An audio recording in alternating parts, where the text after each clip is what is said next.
again, Yifter having trouble staying there, but just managing to hang in. Then there's a separate race for third and fourth between Antipov and Schildhauer. That's the Russian and the East German. John Tracy of Ireland back in sixth place, but Butler is closing up now for the Americans, the Canadian, to join the third and fourth men, and Tracy is trying to get with them. But Virgin really is trying to crack the African, and we're looking at the two men rated number 2 and number 4 in the world on the clock this year. The fastest man in the world this year is Fleschen of West Germany. He's been injured recently, though, and was well beaten in the European Cup.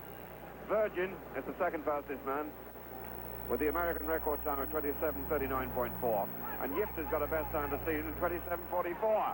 Oh, and that was an invitation he couldn't refuse. The decision was taken for him. He wasn't going to allow the African to sit there. Now, Yifter is known as Yifter the Shifter because he finishes so fast. 10 laps to go, and Virgin wasn't going to allow him the luxury of a free trip. He literally stopped there. Remember Ian Stewart doing that once in the European Championship when he was only a boy, and it paid off because he wasn't going to lead either. There are now three men in a position for third place: Antipov, Schildhauer, and Butler of the American. And back in sixth place, John Tracy. So the shifter now has got to do the shifting in front. Virgin has had enough of that. They went through 5,000 metres, by the way, in 13 minutes 56.3. Quite happy to have Yifter where he's got him there. Tucked in at his shoulder, niggling away. The last time, by the way, was 69 seconds, so certainly when Yifter got in front, he wasn't able to take them along at the pace that Virgin had been producing. This time they've got 8 to go, an approximate 2 miles. Of the second International Amateur Federation World Cup Organizing Committee. Crowd really reveling in this race, too, reveling in Peter Butler's run for Canada. He's now moved up into fourth place, just behind Antipov and ahead of the East German. He's in the centre of that group. And that was another slower lap there by Yifter. Oh, and look at Virgin. He went there to attack him. He really has been varying his tactics, but this Ethiopian knows the track game backwards. He's been around long enough to know all about the business, and the break was in vain. So Virgin looks back, and Yifter's right there with him. And so the roles are reversed. Virgin got an interesting problem there as to whether he can keep varying the pace enough to sack the finish out of Yifter. But Yifter, when he got in front, did nothing at all. The lap slowed from 66 and 67 to 69 and 70. So suddenly Virgin put that burst in. Yifter obviously was surprised, but so obviously too is still full of running. Union of the Soviet Socialist Republic. The pace had slowed so much there that in spite of the burst, that was only a 68-second lap. It looked a lot faster, in fact. So obviously Yifter had really slowed it down in front, and Virgin wasn't going to have that. Kicking a little bit again down that back straight.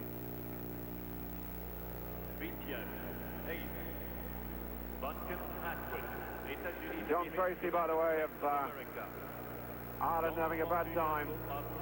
And in fact, one or two of the runners are really suffering in the humidity. He's now back in 7th place, Tracy.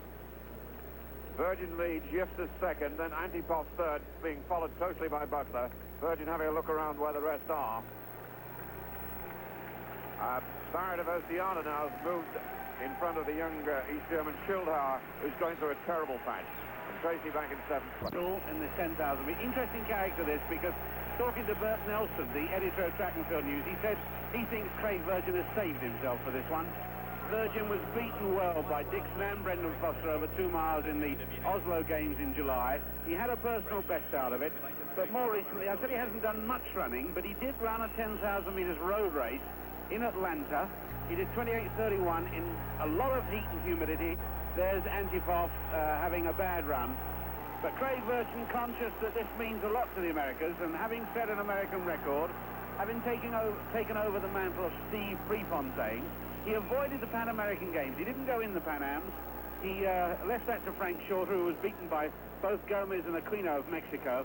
But I think he's certainly saved himself for this one, David. He's working hard to try and break Yifter, but Yifter's sticking there. Antipov, by the way, in third place now, has broken clear of Butler. He's got clear third place, and Butler, it's his turn now to go through a bad patch. He's being caught by Barrett of Australia, who's come from a long way back. He just cannot dislodge the Ethiopian. And it's remarkable that the Ethiopian, with his age range reported to be from 32 to 38, has still retained his great finishing speed. But Virgin knows the problem. Look at him going again there with 2 laps to go. What he's got to do is keep drawing the sting and the finish out of the Ethiopian. But Yifter, bronze medalist in the 10,000 metres at the 1972 Olympic Games, is so experienced. He knows exactly what's happening out there in every sense. And he's responding all the time, and responding to economically. Crowd fascinated by this race. Virgin looking back a little more anxiously. There's no sign at all they can get rid of him. Antipov now a clear third, and Butler's faded so much that Barrett of Oceania, the Australian, has now got clear fourth place. Virgin knows Yifter's there, and Yifter's closing up on him now. They're coming around to lap John Tracy and Schildau, the East German, with just over 400 to go. Now what can Virgin do? Again he goes, and again Yifter goes with him. John Tracy respectfully moves out of the lane to let them go through on the inside. There should be some battle over the last 300. And Yifter, the shifter, well, has he got it left? There he has. There he has. And there was no doubt at all. He might have heard the question, and as soon as it was asked, he produced the answer. He's been waiting for that, and Virgin now, who's had it all to do in front to try and get rid of him, didn't get away. And just look at the way this man moves on the last lap.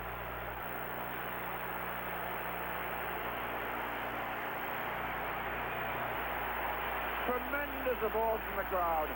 And his finish, well, Foster and the rest have got to watch that next year. 27.53. Virgin, so brave in second place, knew what the problem was, but couldn't solve it.